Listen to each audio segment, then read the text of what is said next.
नमस्कार, सरस्वती सागर में आपका स्वागत है।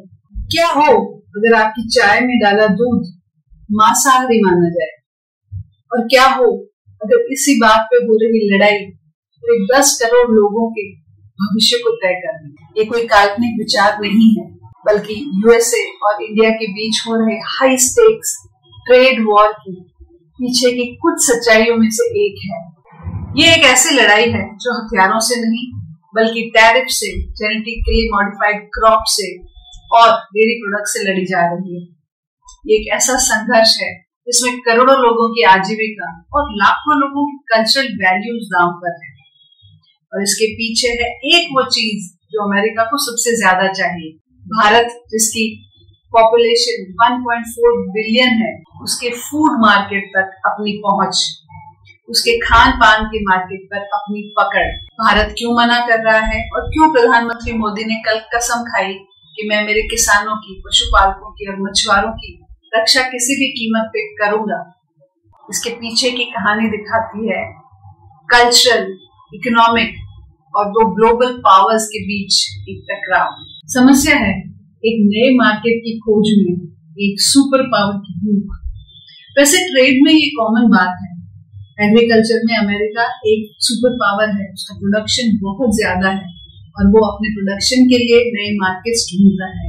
और भारत एक उभरता हुआ नया मार्केट है जिसे वो टैप करना चाहता है। वॉशिंगटन चाहता है कि बादाम, सेब से लेकर कपास और इथेनॉल तक भारत ने जो हेवी टैरिफ्स लगाए हुए हैं वो कम करे, ताकि वो ये प्रोडक्ट्स भारत में भेज सके। लेकिन असली लड़ाई जो नई दिल्ली के लिए डील ब्रेकर बन गई है, वो 3 चीजों पे आके अटकती है। एक, जेनेटिकली मॉडिफाइड क्रॉप्स, दूसरा डेयरी प्रोडक्ट्स और तीसरा प्रेशर टैक्टिक्स अपनाए जा रहे हैं भारत को झुकाने के लिए।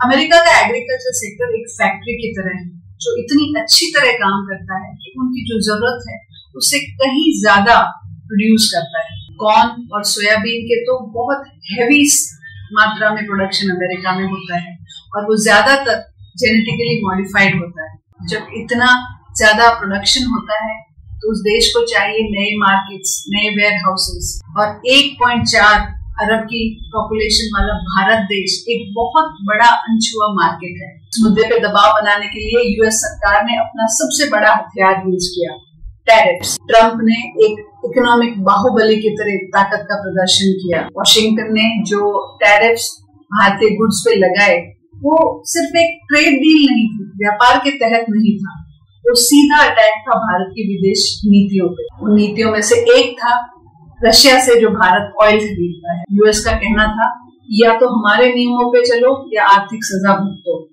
ये ट्रेड वॉर महज इकोनॉमिक से कहीं आगे है।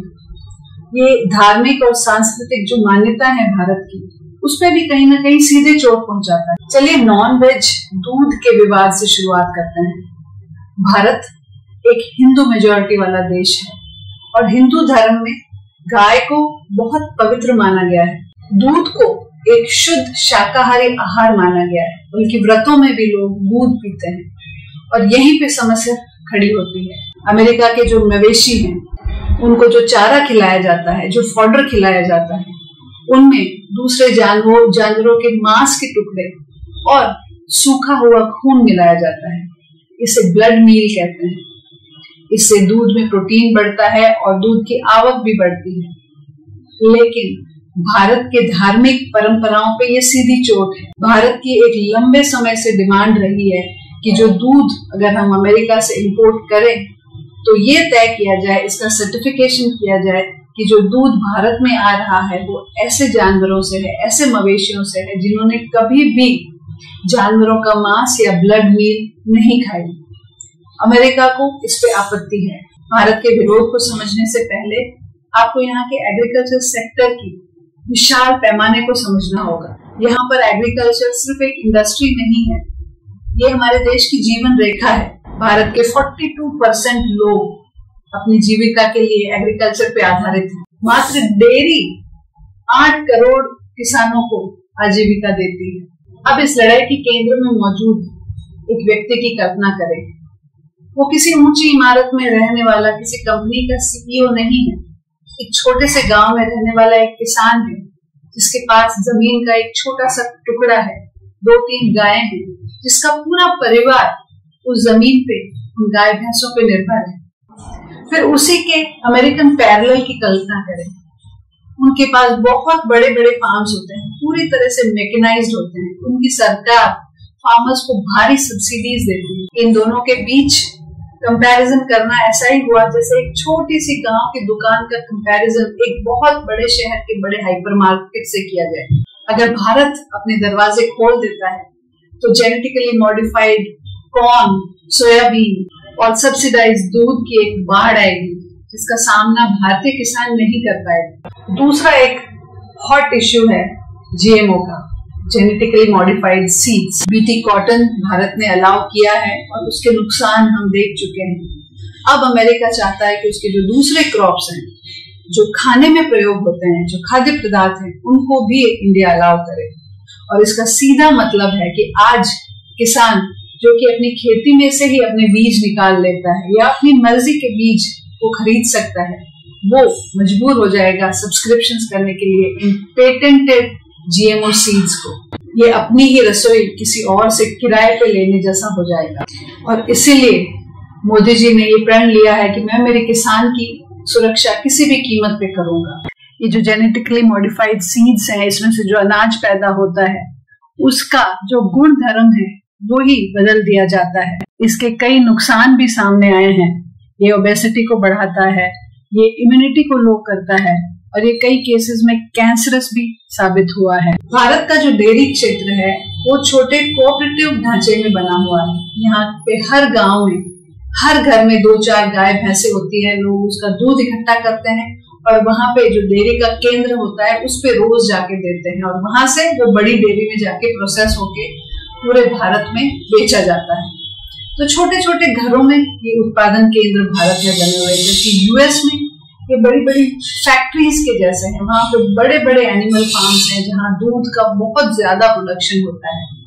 तो अगर डेयरी उत्पादन को अलाउ किया जाए तो ये सीधे सीधे उन छोटे छोटे पशुपालकों की जीविका पे प्रहार होगा। और इसीलिए मोदी जी ने कहा कि मैं मेरे पशुपालकों की भी सुरक्षा अवश्य करूंगा किसी भी कीमत पे। फिशरीज, जो मछुआरों का मुद्दा है, ये मुद्दा वर्ल्ड ट्रेड ऑर्गेनाइजेशन में काफी समय से चर्चा में है। अमेरिका की ये मांग है कि भारत ने जो अपने फिशरीज को सब्सिडीज दी हुई है वो खत्म करे। भारत के पास करीब 8000 किलोमीटर लंबा समुद्री तट है, कोस्टल बेल्ट है और उस पर लाखों मछुआरे अपना जीवन मछली पकड़ के गुजारते हैं। भारत सरकार इन्हें सब्सिडी देता है ताकि इनका जो इनकम है वो सुरक्षित हो सके। भारत की ये मांग है कि जो डेवलपिंग कंट्रीज है, जहाँ के मछुआरों को अभी भी मदद की जरूरत है, वहां पे 25 साल का एक मॉरिटोरियम दिया जाए ताकि 25 साल तक उन मछुआरों को, उन फिशरीज को हम एक सपोर्ट दे सकें। और इसी बात पे ये ट्रेड डील अटक गई है और इसीलिए मोदी जी ने कहा कि मैं मछुआरों की सुरक्षा भी अवश्य करूंगा। ये टैरिफ पर व्यापार वॉर से कहीं ज्यादा है। ये एग्रीकल्चर और सोशल के 2 व्यू पॉइंट्स के बीच का टकराव है। एक तरफ है अमेरिका, अति कुशल, इंडस्ट्रियलाइज्ड, फूड फैक्ट्री पर बेस्ड, और दूसरी तरफ भारत जो पारिवारिक खेत के मॉडल पे आधारित है, जिसपे इसका ग्रामीण जीवन आधारित है। भारत के लिए एक ऐसी बातचीत नहीं है जहां लक्ष्य एक सस्ता सेब या टैरिफ हो।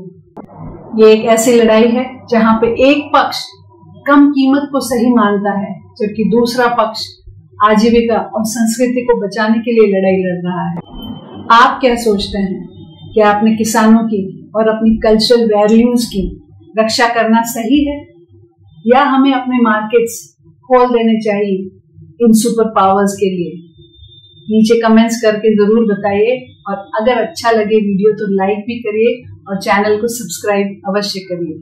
नमस्कार, जय हिंद।